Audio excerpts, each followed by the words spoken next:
ನಾನಿವತ್ತು ಬೆಂಗಳೂರಿನ ಒಂದು ಸ್ಟೋರಿಯನ್ನು ಹೇಳ್ತೀನಿ. ಪ್ರತಿ ಬಾರಿ ಕೂಡ ನಾವು ಬೆಂಗಳೂರು ಬಗ್ಗೆ ಮಾತಾಡ್ತೀವಿ, ಬ್ರ್ಯಾಂಡ್ ಬೆಂಗಳೂರನ್ನು ಮಾಡ್ತೀವಿ ಅಂತ ಸರ್ಕಾರ ಹೇಳ್ತಾ ಇದೆ. ಆದರೆ ಇವತ್ತು ತುಂಬ ಇಂಟ್ರೆಸ್ಟಿಂಗ್ ಆದಂಥ ಒಂದು ಘಟನೆ ನಡೀತು. ಒಂದು ತಿಂಗಳ ಹಿಂದೆಯೇ ಸಚಿವರೇ ನೇರವಾಗಿ ಅಧಿಕಾರಿಗಳ ಸಭೆ ನಡೆಸಿದರು. ಸಭೆ ನಡೆಸಿ ಮಳೆಗಾಲಕ್ಕೂ ಮುನ್ನ ಕಾಲುವೆ ರೆಡಿ ಮಾಡಿ ಅಂತ ಹೇಳಿದ್ರು. ಆದರೂ ಕೂಡ ಈ ಅಧಿಕಾರಿಗಳು ಏನೂ ಕೆಲಸ ಮಾಡಿರಲಿಲ್ಲ. ಆದರೂ ಕಾಮಗಾರಿ ಆಗಿದೆ ಅಂತ ಸುಳ್ಳಾಟವನ್ನು ಆಡಿದ್ರು. ಇವತ್ತು ಈ ಮಾತನ್ನು ಕೇಳಿ ಸಚಿವರೇ ಸಿಟ್ಟಾಗಿ ಹೋದ್ರು. ಇದು ಒಂದು ಭಾಗ. ಇದರ ಜೊತೆಗೆ ಅತ್ತ ಸರ್ಕಾರವೇನೋ ಹೇಳ್ತಾ ಇದೆ ಬ್ರ್ಯಾಂಡ್ ಬೆಂಗಳೂರು ಮಾಡ್ತೀವಿ ಅಂತ. ಆದರೆ ಅಧಿಕಾರಿಗಳು ಅದಕ್ಕೆ ಸಹಕಾರ ಕೊಡ್ತಾ ಇದ್ದಾರಾ? ನಿಜವಾದಂಥ ಬೆಂಗಳೂರು, ರಿಯಲ್ ಬೆಂಗಳೂರು ಎಲ್ಲಿದೆ? ಈ ಬೆಂಗಳೂರಿನ ಕಥೆಯನ್ನು ಕೂಡ ಹೇಳ್ತೀನಿ. ಒಂದು ಕಡೆಗೆ ಸಚಿವರ ಸಿಟ್ಟು ಮತ್ತು ಆಕ್ರೋಶ ಒಂದು ಕಡೆಗಾದರೆ, ಜನಸಾಮಾನ್ಯರ ನೋವು ಇನ್ನೊಂದು ಕಡೆಗೆ. ಈ ಒಂದು ವಿಶೇಷವಾದಂಥ ಸ್ಟೋರಿ ನಿಮಗೋಸ್ಕರ.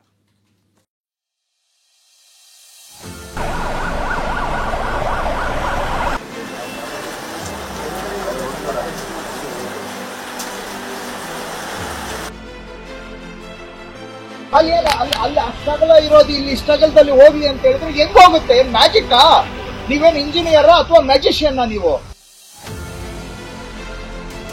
ಮನೇಲಿ ಕೂರಿಸ್ಕೊಂಡು ನಿಮ್ಗೆ ಪಾಠ, ಗಿನಿಗೆ ಪಾಠ ಹೇಳ್ದಂಗೆ ಹೇಳಿದ್ರು ನಿಮ್ ತಲೆಗೆ ಹೋಗಲ್ಲ ಅಂದ್ರೆ ಹೆಂಗೆ ನಿಮ್ಗೆ ಹತ್ರ ಕೆಲಸ ಮಾಡೋದು? ನಾವು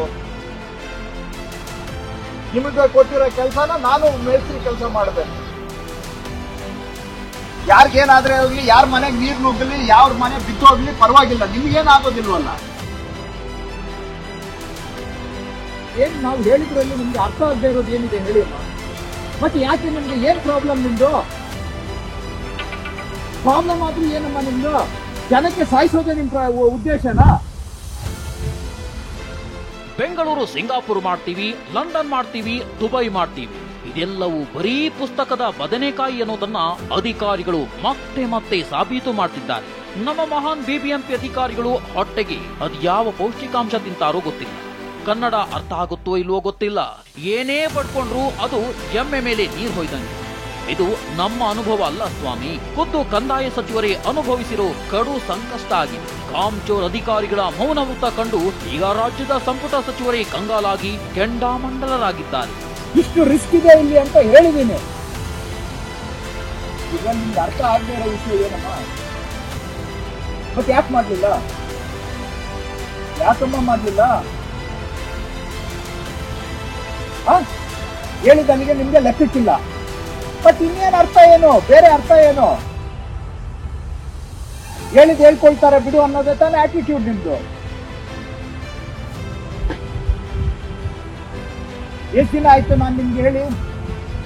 ಆಲ್ಮೋಸ್ಟ್ 20-25 ಡೇಸ್, ಹೌದಲ್ವಾ? ಅಂದಹಾಗೆ ಈ ಸ್ಟೋರಿಯ ಡೀಟೇಲ್ಸ್ ಬಗ್ಗೆ ಹೇಳೋದಾದ್ರೆ, ಒಂದು ತಿಂಗಳ ಹಿಂದೆಯೇ ಕೆಂಪಾಪುರ ಬಳಿಯ ರಾಜಕಾಲುವೆಯ ಹೂಳೆತ್ತುವುದು ಹಾಗೂ ಇತರೆ ಕಾಮಗಾರಿ ಬಗ್ಗೆ ಸಚಿವ ಕೃಷ್ಣ ಬೈರೇಗೌಡ ಪಾಲಿಕೆಯ ಎಲ್ಲಾ ಹಿರಿಯ ಅಧಿಕಾರಿಗಳನ್ನ ಕರೆದು ಸಭೆ ನಡೆಸಿತು. ಮಳೆಗಾಲಕ್ಕೂ ಮುನ್ನವೇ ಎಲ್ಲೆಲ್ಲಿ ಕೆಲಸ ಮಾಡಬೇಕು ಅಂತ ಗಿಣಿಪಾಠ ಮಾಡಿತ್ತು ಎಂದು ಸಚಿವ ಕೃಷ್ಣ ಬೈರೇಗೌಡ ಅಧಿಕಾರಿಗಳಿಗೆ ಫೋನಾಯಿಸಿ ಕಾಮಗಾರಿಗಳ ಬಗ್ಗೆ ಮಾತನಾಡಿದ್ದಾರೆ. ಎಲ್ಲ ಶುರುವಾಗಿದೆ ಸರ್ ಎಂದು ಅಧಿಕಾರಿಗಳು ಉತ್ತರಿಸಿದಾಗ ಏಕಾಏಕಿ ಸಚಿವರು ಸ್ಥಳಕ್ಕೆ ದೌಡಾಯಿಸಿದರು. ಅಲ್ಲಿ ನೋಡಿದ್ರೆ ಎಲ್ಲ ಮಾಯ ಮಂಗ ಮಾಯ. ಕಾಮಗಾರಿ ಇರಲಿ, ಒಂದೇ ಒಂದು ಜಲ್ಲಿ ಕಲ್ಲು ಸಹ ಸ್ಥಳದಲ್ಲಿರಲಿಲ್ಲ. ಇದನ್ನ ಕಂಡು ಸಿಟ್ಟಾದ ಸಚಿವ ಕೃಷ್ಣ ಬೈರೇಗೌಡ ಎಕ್ಸಿಕ್ಯೂಟಿವ್ ಇಂಜಿನಿಯರಿಂಗ್ ಹಾಗೂ ಸಹಾಯಕ ಇಂಜಿನಿಯರ್ಗೆ ಹಿಗ್ಗಾಮುಗ್ಗ ಜಾಡಿಸಿದ್ದಾರೆ. ಮತ್ತೆ ಯಾಕೆ ಮಾಡಲಿಲ್ಲ? ಯಾವ ಲೆಕ್ಚರ್ ಹೇಳಿದ್ರು? ನನ್ ಮುಂದೆ ಬಂದು ಹೇಳ್ಸಿ. ನನ್ ಮುಂದೆ ಹೇಳಿದ್ರು ಅವ್ರನ್ನ? ನಿಮ್ ಮುಂದೆ ಕರ್ಸಿದ್ನಲ್ಲ, ನಾನು ಇದ್ನಲ್ಲ, ಏನ್ ಹೇಳಿದ್ರು ಅವತ್ತು? ಇವಾಗ ಅವ್ರ ಮೇಲೆ ಯಾಕೆ ನೆಪ ಹೇಳ್ತಾ ಇದ್ದೀರಿ ನೀವು? ಅಲ್ಲಿ ಸ್ಟ್ರಗಲ್ ಇರೋದು, ಇಲ್ಲಿ ಸ್ಟ್ರಗಲ್ದಲ್ಲಿ ಹೋಗಿ ಅಂತ ಹೇಳಿದ್ರೆ ಹೆಂಗ್ ಹೋಗುತ್ತೆ? ಮ್ಯಾಜಿಕ್ಕಾ? ನೀವೇನು ಇಂಜಿನಿಯರ್ ಅಥವಾ ಮ್ಯಾಜಿಷಿಯನ್? ನೀವು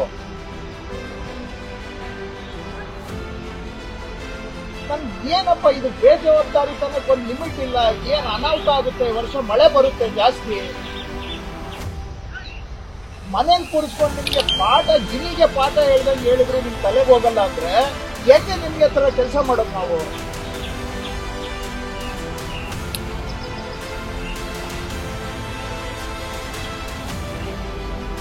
ಬೇಜವಾಬ್ದಾರಿ ತನ ಇಟ್ಕೊಂಡ ಏನ್ ಮಾಡಕ್ ಬಂದಿದ್ದೀರಿ ನೀವು? ನನಗೆ ಗೊತ್ತಿಲ್ಲ. ಈಗ ಅಸಲಿ ಸ್ಟೋರಿಗೆ ಬರೋಣ. ಬೆಂಗಳೂರನ್ನ ಬ್ರ್ಯಾಂಡ್ ಬೆಂಗಳೂರು ಮಾಡ್ತೀವಿ ಅಂತ ಸರ್ಕಾರ ಪದೇ ಪದೇ ಹೇಳ್ತಾನೆ ಇದೆ. ಬ್ರ್ಯಾಂಡ್ ಬೆಂಗಳೂರು ಮಾಡೋಕೆ ಸರ್ಕಾರ ಕೂಡ ಹೊರಟಿದೆ. ಆದ್ರೆ ಬ್ರ್ಯಾಂಡ್ ಬೆಂಗಳೂರು ಅನ್ನೋದು ಕೇವಲ ಹೆಸರಿಗೆ ಮಾತ್ರ ಸೀಮಿತ ಆಯ್ತಾ ಅನ್ನೋ ಪ್ರಶ್ನೆಯೂ ಶುರುವಾಗಿದೆ. ಯಾಕಂದ್ರೆ ಬ್ರ್ಯಾಂಡ್ ಬೆಂಗಳೂರು ಹೆಸರಿಗೆ ಅಧಿಕಾರಿಗಳೇ ಇದೀಗ ಶಾಪವಾಗ್ತಿದ್ದಾರೆ. ರಿಯಾಲಿಟಿ ಚೆಕ್ ಮಾಡಿದ್ರೆ ಅದು ಬೇರೆಯದ್ದೇ ಕಥೆ ಆಗ್ಬಿಟ್ಟಿದೆ.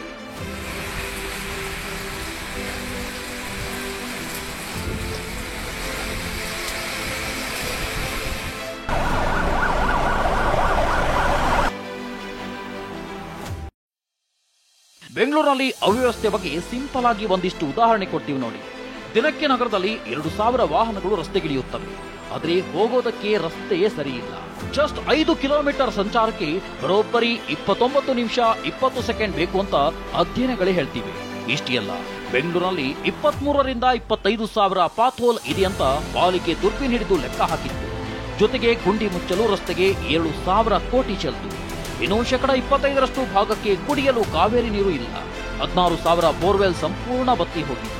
ಇನ್ನು ಮಳೆ ಬಂದ್ರಂತೂ ಮನೆಯೊಳಗಡೆ ನೀರು ಫ್ರೀಯಾಗಿ ಬರುತ್ತೆ. ಜನರ ಬದುಕೆ ಮುಳುಗಿ ಹೋಗುತ್ತೆ. ಬರೀ ಮಳೆಯಿಂದಾಗಿ ಸರಾಸರಿ 8 ಮಂದಿ ವರ್ಷದಲ್ಲಿ ಸಾವನ್ನಪ್ಪಿದ್ರೆ 2023ರಲ್ಲಿ ಏಪ್ರಿಲ್ನಿಂದ ಜೂನ್ ನಡುವೆ 52 ಮಂದಿ ಮಳೆ ಕಾರಣಕ್ಕೆ ಸತ್ತೋದು. ಇನ್ನು ಪೊಲ್ಯೂಷನ್ ಬಗ್ಗೆ ಹೇಳೋದಾದ್ರೆ ದೆಹಲಿ ಮತ್ತು ಕಾನ್ಪುರ ಬಿಟ್ರೆ ನಾವೇ ನೆಕ್ಸ್ಟ್ ಆಗಿದ್ದೇವೆ. ವಾಹನಗಳ ಹಾರ್ನ್ ಅಂತೂ ಕೇಳೋದಕ್ಕಾಗಲ್ಲ ಬಿಡಿ. ಇಷ್ಟಾದ್ರೂ ನಮಗೆ ನಾವೇ ಗ್ರೇಟ್ ಅಂತೀವಿ. ಹೊಡಿರಿ ಚಪ್ಪಾಳೆ, ಹೊಡಿರಿ ಚಪ್ಪಾಳೆ, ಹೊಡಿರಿ.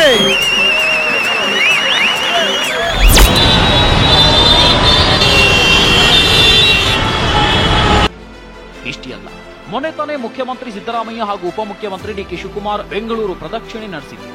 ನಗರದಲ್ಲಿನ ಸಮಸ್ಯೆಗಳಿಗೆ ಪರಿಹಾರ ಸೂಚಿಸಲು ಅಧಿಕಾರಿಗಳಿಗೆ ಖಡಕ್ ವಾರ್ನಿಂಗ್ ಕೊಟ್ಟರು. ಈಗ ಬ್ರ್ಯಾಂಡ್ ಬೆಂಗಳೂರು ಅನ್ನೋದು ಕಾಂಗ್ರೆಸ್ ಹಾಗೂ ಬಿಜೆಪಿ ನಡುವೆ ಹೊಸದೊಂದು ಯುದ್ಧಕ್ಕೆ ಕಾರಣವಾಗ್ತಿದೆ. ಮುಂದಿನ ಬಿಬಿಎಂಪಿ ಚುನಾವಣೆಗೂ ಮುನ್ನ ಬೆಂಗಳೂರಿನಲ್ಲಿ ಹೊಸದೊಂದು ಅಲೆ ಸೃಷ್ಟಿಸಲು ಕಾಂಗ್ರೆಸ್ ನಾಯಕರು ರೆಡಿ ಆಗ್ತಿದ್ದಾರೆ. ಹೀಗಾಗಿ ಖುದ್ದು ಸಿದ್ದರಾಮಯ್ಯನವರೇ ಸಿಟಿ ರೌಂಡ್ಸ್ ಮಾಡ್ತಿದ್ದಾರೆ.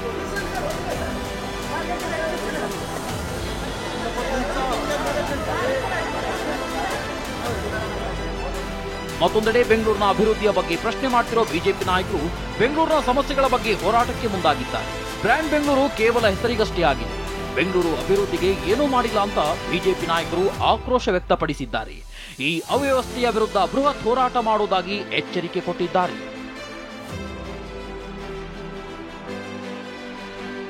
ವಿಪಕ್ಷ ಬಿಜೆಪಿ ಈಗ ಬೆಂಗಳೂರಿನ ಸಮಸ್ಯೆಗಳನ್ನೇ ಮುಂದಿಟ್ಟು ಸರ್ಕಾರದ ವಿರುದ್ಧ ರಸ್ತೆಗಿಳಿಯಲು ಮುಂದಾಗ್ತಾ ಇದೆ.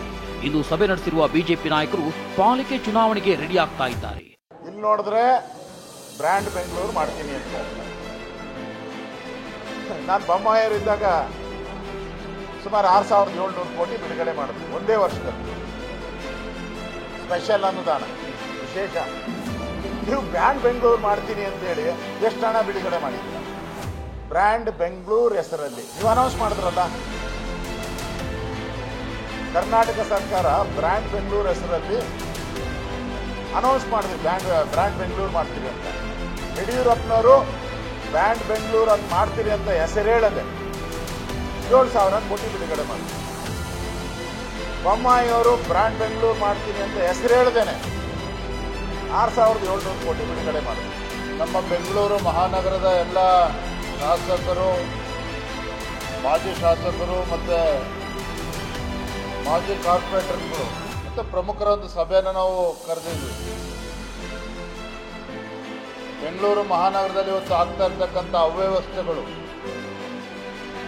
ಮೊನ್ನೆ ದಿನ ಎರಡು ದಿನ ಮಳೆ ಬಂದಾಗಲೇ ಬೆಂಗಳೂರಿನಲ್ಲಿ ಎಲ್ಲ ವಾಹನಗಳು ಓಡಾಡದ ರೀತಿಯಲ್ಲಿ ರಸ್ತೆಗಳು ಬ್ಲಾಕ್ ಆಗಿರ್ತಕ್ಕಂಥದ್ದು. ರಾಜಕೀಯ ಏನೇ ಇರಲಿ, ಅಧಿಕಾರಿಗಳಿಗೆ ಜನರ ಪರವಾಗಿ ನಮ್ಮದೊಂದು ಮನವಿ. ಗ್ಲೋಬಲ್ ಸಿಟಿ ಬೆಂಗಳೂರು ಅಂತೀವಿ, ಆದ್ರೆ ನಿಜಕ್ಕೂ ನಗರದ ಸೌಲಭ್ಯ ಆಗಿದೆಯಾ ಅಂತ ನೀವೇ ಎದೆ ಮುಟ್ಕೊಂಡು ಹೇಳಿ. ನಮ್ಗಲ್ದಿದ್ರು ನಮ್ಮ ಮುಂದಿನ ಪೀಳಿಗೆಗಾಗಿ ಬೆಂಗಳೂರು ಉಳಿಸಿ. ಇಲ್ಲವಾದಲ್ಲಿ ಇತಿಹಾಸ ನಮ್ಮನ್ನ ಕ್ಷಮಿಸುವುದಿಲ್ಲ. ಪ್ರಮೋದ್ ಜೊತೆ ಶಿವರಾಜ್, TV9 ಬೆಂಗಳೂರು.